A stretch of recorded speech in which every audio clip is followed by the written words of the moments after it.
À partir du moment où on a identifié ces normes,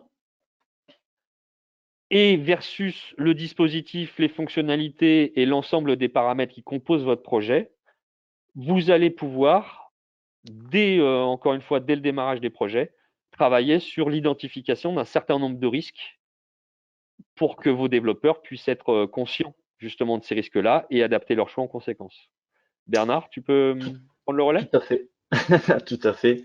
En ce qui concerne l'analyse des risques, il va falloir vraiment se poser beaucoup de questions justement par rapport à ce côté normatif.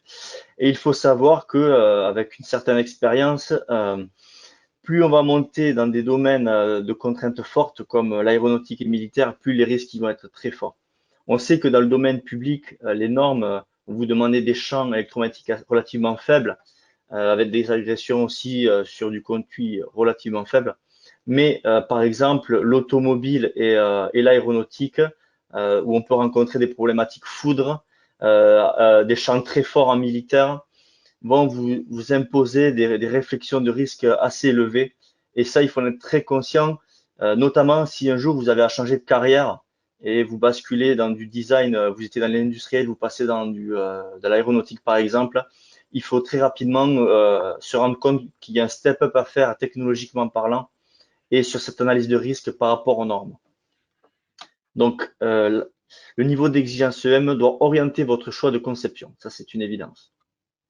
Maintenant, on va parler un peu plus de l'analyse de risque versus les composants. Lorsqu'on fait un choix de composants par rapport à une fonction, je vois quand même encore beaucoup de gens qui le font par rapport au prix. Mais attention, parce que c'est vraiment pas l'aspect qui doit être le privilégié.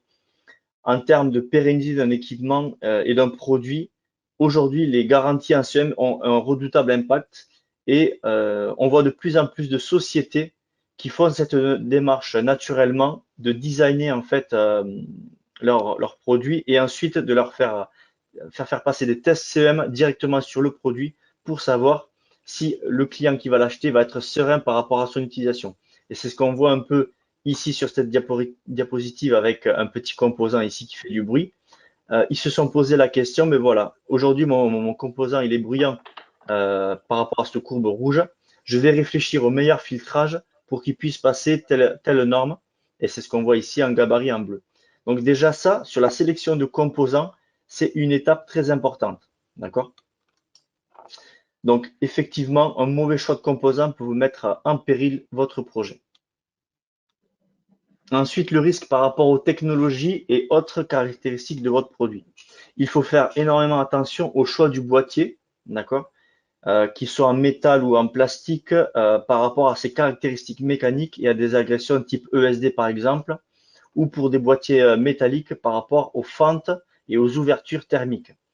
Le choix du PCB est aussi très important, le nombre de couches par exemple, les problématiques d'architecture électrique et mécanique. On va aussi rencontrer beaucoup de problèmes avec les protocoles de communication, comment les filtrer en CEM et comment bien les utiliser. On parle même pas des lésions sans fil. Là, c'est aussi un sac de nœuds à mettre en place sur un PCB pour bien les protéger par rapport à des fonctions très bruyantes sur un PCB, notamment les problèmes, les fonctions d'alimentation.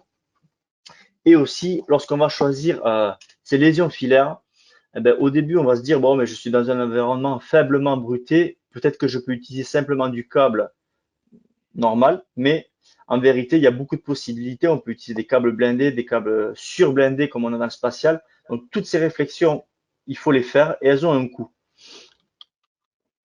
Donc, tous ces choix que vous allez faire vont énormément impacter sur le déroulement de votre certification.